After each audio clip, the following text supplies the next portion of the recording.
Hey guys, this is Mrs. Frazier. I'm sorry I'm not there today, but hopefully this video will help you get what you need.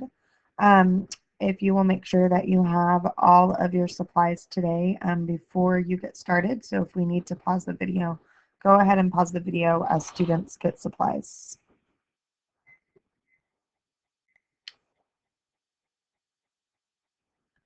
Okay, so we're going to jump into things by starting to look at this problem.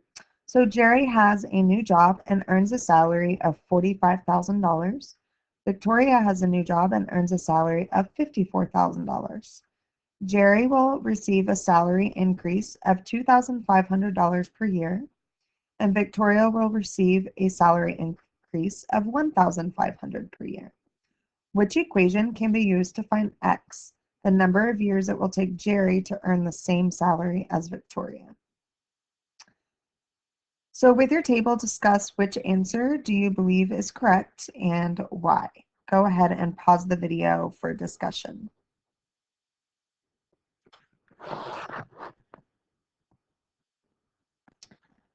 So hopefully you have broken down the problem a little bit more and you focused on Jerry, who earns a salary of $45,000 and also has a salary increase of $2,500 per year. So automatically I should know that I should have problems that have 45,000 and 2,500 together, which all of those do have that. And then I have Victoria, who earns a salary of $54,000 and has a salary increase of 1,500 per year. So really, it's just determining now which one of these values is going to be multiplied by x and which of these values are going to be our constant that stands alone. And that's what we're going to look a little deeper into today. And then we're going to come back to this problem at the end of our lesson to revisit what the answer would be. So today's goal is I will write an equation for a situation. So this comes from your pass the paper. I put the whole problem together so we can start with the entire problem, and then we're going to break the problem down as you see on your paper. So the Teen Service Club is selling carnations to raise money to attend an annual conference. The cost to purchase carnations is a $125 delivery fee plus 25 cents per carnation. They sell the carnations for $1.50 each. In order to break even, the cost of purchasing the carnations must be equal to the total amount collected from the sale of carnations. Write an equation that can be used to determine N, the number of carnations the club must sell to break even. Okay, so we are going to break down the situation and see how we can write an equation, our task here, that can be used to determine N, the number of carnations the club must sell to break even. So I want to know how many are they going to sell before they actually start making a profit. So we have these different costs. We have a $125 delivery fee, 25 cents per carnation is the cost. And then they're going to go turn around and sell them for $1.50 each. Okay, so we're going to kind of see at what point will they actually start making money off of their carnations. So we're going to start with step one. The Teen Service Club is selling carnations to raise money to attend the annual Teen Service Conference. The cost to purchase the carnations is a $125 delivery fee plus 25 cents per carnation.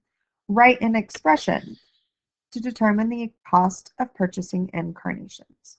So to write an expression, I'm not going to have an equal sign. So I'm writing like half of my equation here. I just am writing an expression to represent this particular situation. So we're going to start by highlighting the rate of change, or how much it's going to increase or decrease by, in one color and the constant in another. So I'm going to grab my highlighter. And I want to know the cost to purchase carnations is a $125 delivery fee, but it's 0.25 per carnation, or it's 25 cents per carnation. So this means this would be my rate of change, how much it is for each one.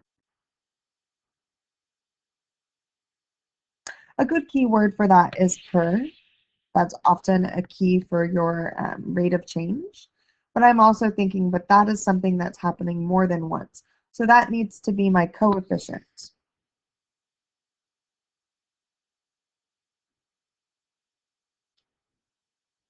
Okay, so now I'm going to switch colors. And I'm going to look at my constant in one color. So what is the thing that I'm only going to pay one time? So my constant. Oops, sorry. My constant. So it says the cost to purchase carnations is a $125 delivery fee. So I'm only going to pay my $125 delivery fee one time. So that would make that my constant. So to write my expression, now that I know that my rate of change will be my coefficient, and I know that my constant is going to stand on its own, I will have 0.25 n, and remember n represents my carnations, it's like my x value, plus my $125. So I have my coefficient, my rate of change, oops, sorry, my rate of change, and then I have my constant.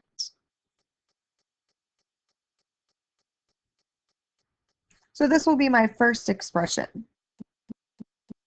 So moving to my second step, the Teen Service Club sells the carnations for $1.50 each.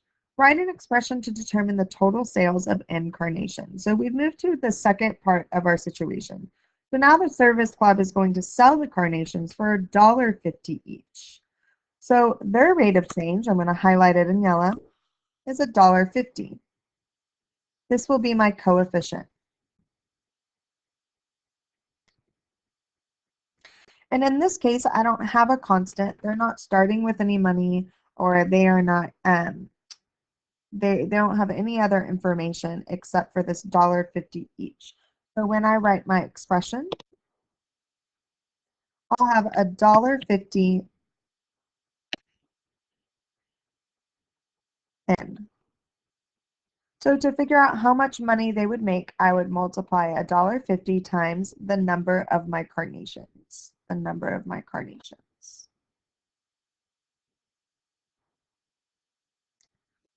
So this represents the rate of change for this situation.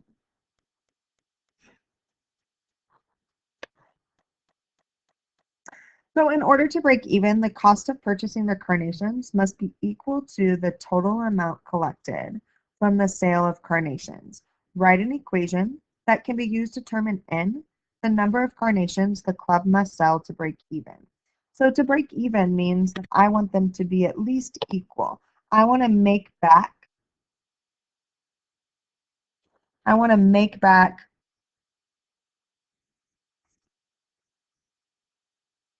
what I spent.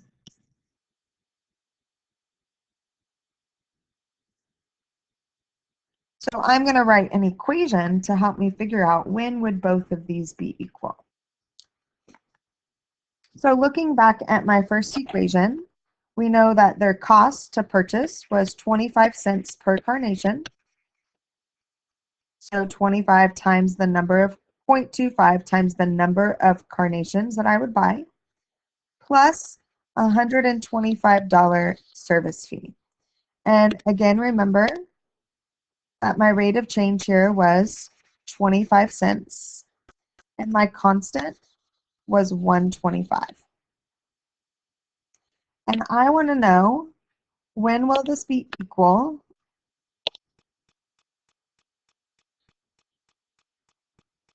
to their sales? And their sales are $1.50 per carnation.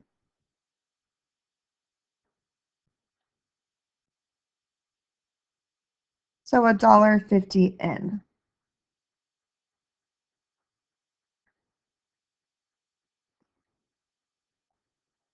And once again, $1.50 in, or $1.50 represents my rate of change for their sales. So it's $1.50 per carnation.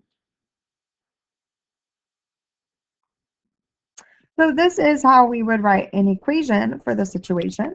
Let's look at one more thing. What if we slightly change this? In order to raise money to attend the conference, the total amount collected from the sale of carnations must be greater than the cost of purchasing the carnations. Write an inequality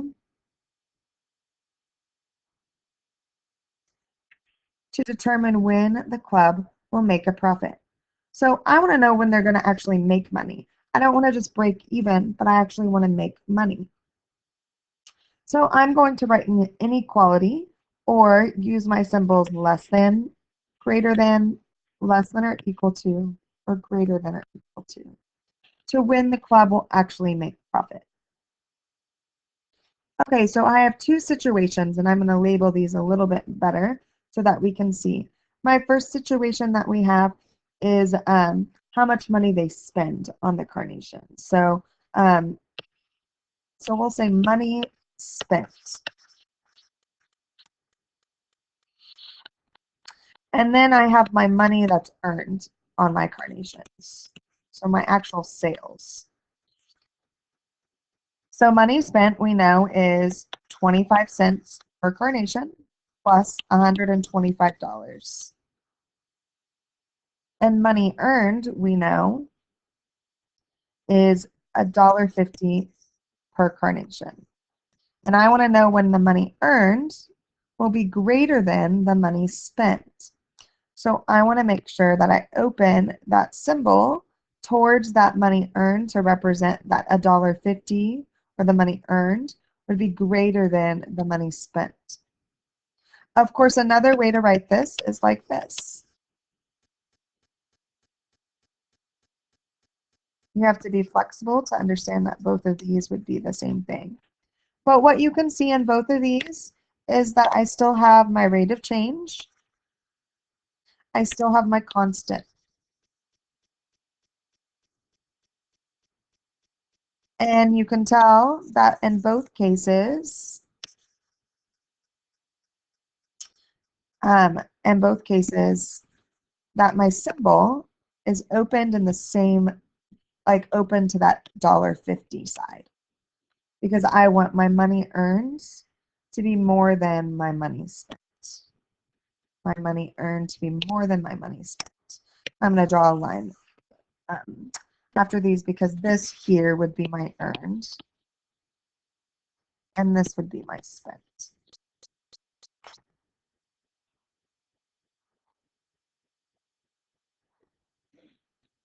So when did you describe the situation with an equation and an inequality, and why?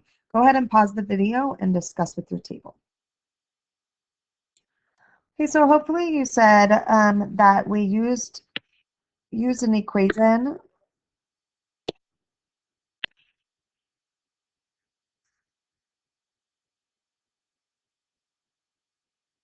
to show when they would be equal.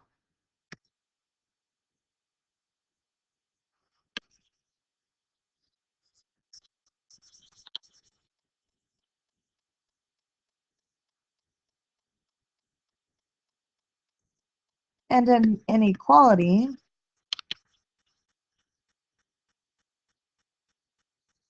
to show when one would be more than the other.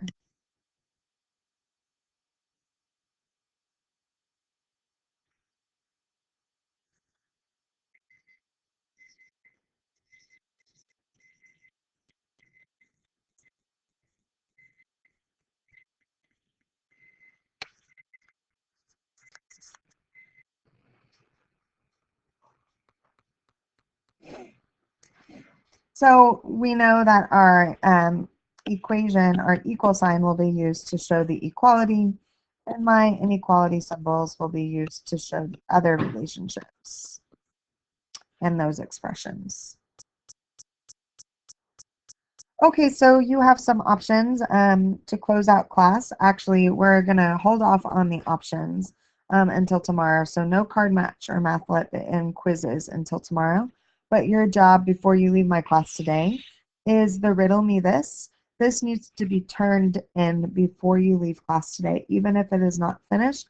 But the expectation is that it is finished before you leave. So turning in riddle me this before you leave.